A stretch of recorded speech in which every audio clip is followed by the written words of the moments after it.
Hello. Today I thought I'd talk a little bit about oil on the TPE331 and how to check the oil first of all, and you do that here. And normally you just pull the blades through a couple of times just to kind of lubricate the interior a little bit. So not everything, because it kind of collects in the oil reservoir and can give you kind of a false reading if you don't do that. Anyway, so here's the hatch, I suppose, or inspection panel, I suppose you could call it. And in here is the oil reservoir for the engine.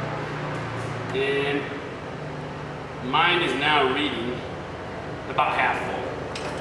And that's kind of good. You don't want to overfill these too much. They tend to blow the oil out and actually run it through the engine if you do.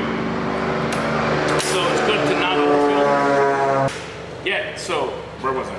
So it's good not to overfill them because they tend to just blow it out. So now the other thing to kind of understand about oil in turbine engines, and especially if you come like I did from piston powered background, piston engines, is that they basically never need their oil changed.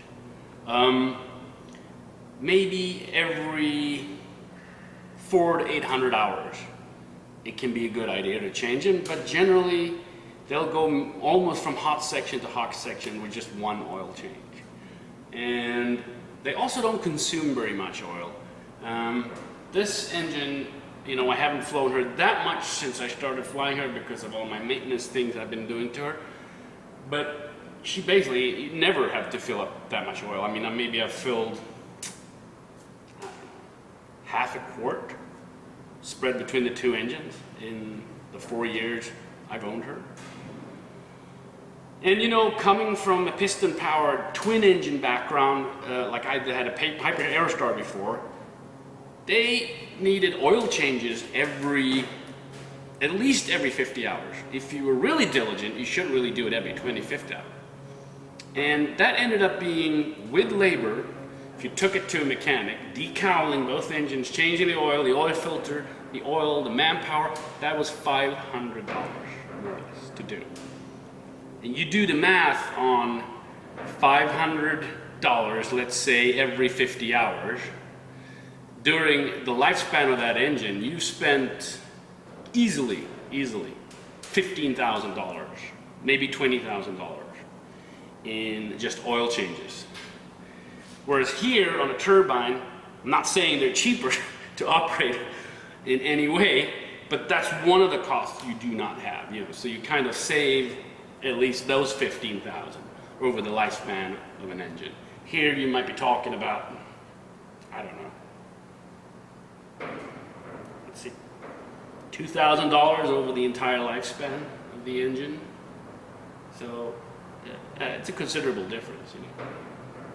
And there's a little saying in the turbine world that saving in oil is kind of what pays for the hot section inspections, which obviously a piston engine does not have.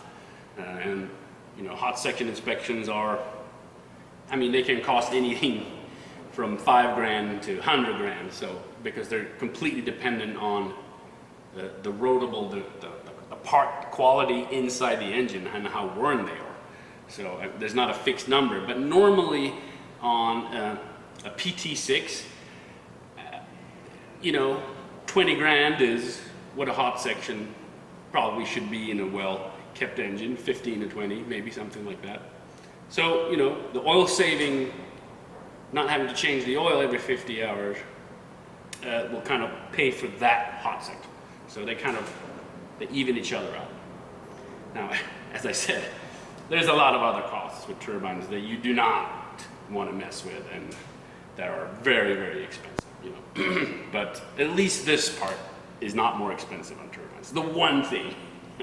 So on this side, I've decaled the engine so we can have a look at what's going on here. I mean, I am by no means a turbine engine expert in any way, shape, or form.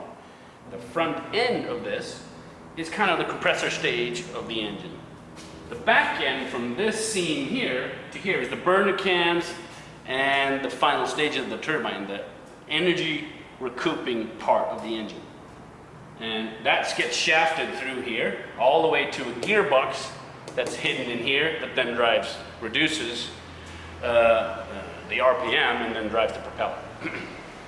Back here, hard to tell maybe, but back here from this point on, it's basically just exhaust. So the engine is quite small. It's only, I would say, you know, with a gearbox maybe 4 feet long, if even that, 3.5 foot. So it's a very short, compact package and a lot lighter than a piston engine, obviously. Compressor stage,